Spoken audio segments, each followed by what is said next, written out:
Right, Snipers fans, continuing with NFL Week 3. Another big matchup for all you New England fans. Tom Brady and the Patriots at home hosting J.J. Watt and the Houston Texans. By the way, J.J. Watt was able to get Tom Brady and Bill Belichick to donate a generous portion of money for that Hurricane Harvey in Houston. He did. So, he raised shout about out to 30, JJ. about Man. $30 million in that for the people in Houston. So, yeah, did a great thing. Great job for J.J. Watt. Yeah, I want to start off with saying that. But with that out of the way, I'm sure he's not going to be too friendly with Tom Brady once that whistle blows and they get on the field.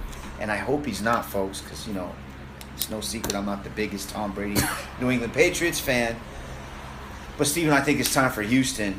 I mean, well, they're doing it, right? The defense is playing well, but they really got to get after Brady in New England for them to even have a chance, being that they're playing the young rookie Deshaun Watson. I mean, you would think Belichick just has a plethora of landmines and traps planted for him. Exactly. To be quite honest with you, I'm excited for this game because even with the last game, they put up, I think it was like 42 points against the Saints. Again, Saints defense is not what it used to be, or it's definitely not the Texans defense. But I'm just kind of waiting to see with the Dorsett and the Cooks and see what they do with it finally. I think Broncos might be hurt a little bit out this week, so it's going to be interesting to see how they rotate the players again. I know Hogan's been coming up big for them, the running back as well. But it's going to be interesting to see how they coexist right now. For sure. And everything. And I think it's a big game for Deshaun Watson. I think New England's defense isn't what it used to be. I know it's still a great defense, but I'm excited to see what O'Neill's going to come out to help out his offense and to run the plays and just see what they run. And just I was going to say the same thing. The coach really has to do a good job, Steven, helping Deshaun stay in his lane, right? Stay within what he can do. He is a rookie quarterback going against a very experienced New England Patriots team and probably one of the best head coaches we've ever seen in professional football. But so with that being said, he's really got to just stay in his lane, have the coaches draw something up that's very coachable, a lot of high percentage plays, little tight end outs, slant patterns, a few trick plays, maybe a reverse from Braxton Miller, running the ball effectively, and defense has got to be lights out. So it'll be interesting to see. I hope Jadeveon Clowney can help there on the interior. He had a good game last week. It is going to be an interesting game, but I would not be surprised if the Patriots, at home, they just start pulling away towards the end of the game. I can see this game being close up until halftime, maybe even halfway through the third quarter. And I just think of a game of attrition and that lack of experience. And that's no knock on Deshaun Watson and the young coach with the Texans. But I just don't see them hanging with Belichick and Brady, Steve.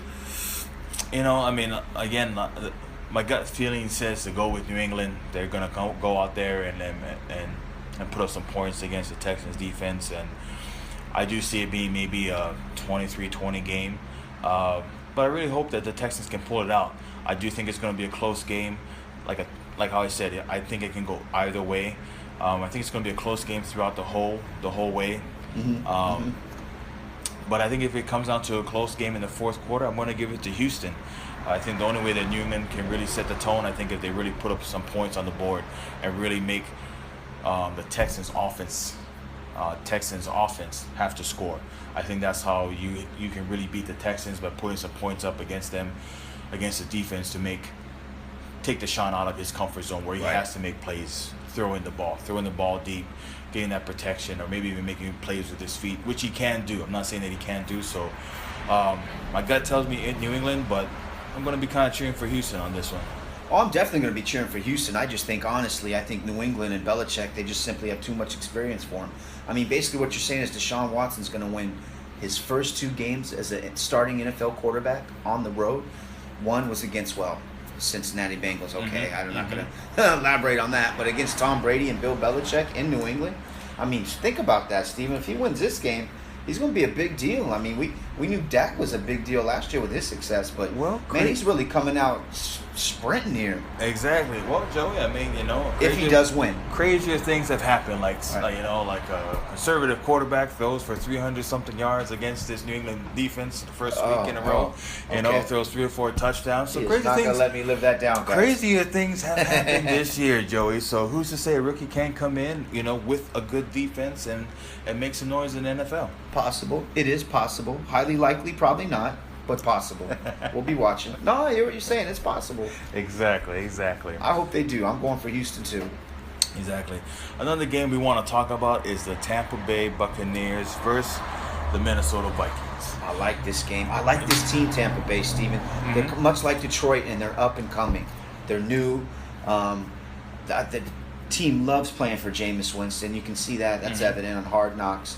They got playmakers. Mike Evans, I said earlier on an episode of Sniper Sports here that he's my pick for, to lead all receivers in receptions and yards. 6'5", great hands, doesn't drop balls, runs good routes. Then you have the speedster, Deshaun Jackson.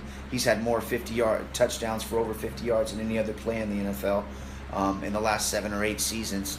You always got to respect him and lock him down. But they are playing a good, proven Minnesota team. Minnesota has a top 5 defense, Steven. Now, it's not clear whether Sam Bradford will be healthy and come back to play for this game. It's told he has a minor injury, and it's still unclear if he will play. He didn't play in week 2. But we've seen Bradford have an excellent week 1, and that really could be the difference between the win and loss for this game here. Tampa Bay does have to travel into Minnesota, and as hot and exciting as they are on the road, that is a tough place to grab a W. Absolutely, and I think when you're talking about with Minnesota, they have a great defense. Yeah. But I think that the main thing is Sam Bradford. Who would have thought I'd ever say that?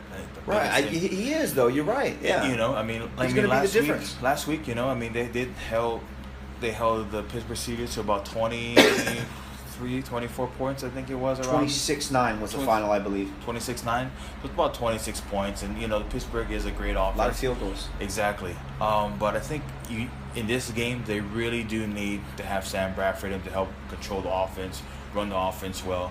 I think you saw that he is pretty important to that team. Another thing with Tampa though, and the reason why I say he needs to be in there is I think people look at Jameis Winston, they look at Mike Evans, Deshaun Jackson, they think, wow, this is an explosive offense. I think people don't give enough credit to the Tampa Bay Buccaneers defense. Okay. I think they've been playing amazing. I think they help them within games. Their D-line is amazing, along with their linebackers. They have a great core right there, and I do think they put enough pressure on the quarterbacks, and I think they don't really get talked about enough about the Tampa Bay Buccaneers. So I'll be honest with you, Sam Bradford comes, whether he does or not, I think Tampa Bay comes out with a victory. I think if he plays, I think it'll be a closer game, maybe a 20-14 win for the Bucs. If he doesn't play, I could see another 26, maybe 9 game for the Vikings and a loss again. I agree with you, Steven. I think this game is contingent on Sam Bradford. If he plays and gets a start and plays much like he did in week 1, it's really hard to bet against Minnesota at home. I see them pulling out a close game and controlling the clock. And with Xavier Rhodes and Minnesota's defense, they probably get a turnover out of Winston and the Bucs. But if he doesn't play, I could see Tampa Bay winning. I don't want to say easily, but pulling away towards the end and getting a comfortable 7 to 10 point victory against Minnesota with this, Samless Bradford. Yeah. Honestly, I just think Tampa Bay is on the up and coming right now, like how I said, and whether Bradford plays or not, I still think Tampa Bay is going to come on with a victory. If Sam Bradford does play, it's just be a closer game, but I see Tampa Bay coming out and starting off the season 2-0. Are we forgetting about Dalvin Cook? I mean, are we giving him no? I'll be honest with you. I think he's been very productive the first 2 weeks. He has, and I think when you see a good defensive line coming up and stuffing the holes, I think that it does bring a lot of problems for running backs, as we saw with Ezekiel Elliott. And like I said, I think the Tampa Bay Buccaneers have a great defensive line, great linebacking core. So I think they're going to stuff the holes, and that's why it's so important for Sam Bradford to play to help control that offense. Right. Keep them honest, keep it maybe going back in coverage, and open up some holes for Cook. I think that's the only way. If not, I think you're looking at the same Minnesota Vikings with the great defense, great running game, but that's about it. When they have Adrian Peterson, and when you have that one-dimensional, I think the Bucs are just going to feed off of that. It makes it easy for the opposing team, right? Exactly. And if Tampa Bay jumps up maybe 7-0, 14-0, Yeah. they're going to have to pass the ball. They can't keep running the ball. So that's how I view that the Buccaneers You made a are good gonna point win. there. And if Tampa Bay passes more than Minnesota, I think it weighs in Tampa Bay's favor heavily. Exactly.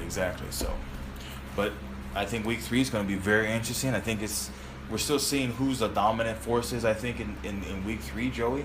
And I think this week will answer a lot of questions of where we see teams are. Oh, for sure. Trying to definitely- see who's for real, who's consistent, who's been exposed, who's declining. So week 3, week 4, always interesting to, get some feedback and see where teams are at. Exactly. Almost a quarter season is done of the NFL. Crazy to think about that. But that's our wrap for this week, for week 3 of NFL.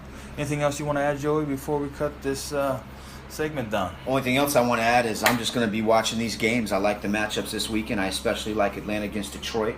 That one probably intrigues me the most, Steven. I'll be watching that. I'm a fan of the Raiders and the way Derek Carr is playing this year, so I will check out that late Sunday night game in Washington. That should be entertaining, to say the least. Maybe Beast Mode will be dancing on the sideline. I don't know. I want to see how we do, because you say Dallas, I say Arizona, so Exactly. We'll revisit that in the next episode. We'll revisit. We'll see who was right here. Exactly. Until next time, folks. We'll catch you later. All right, guys.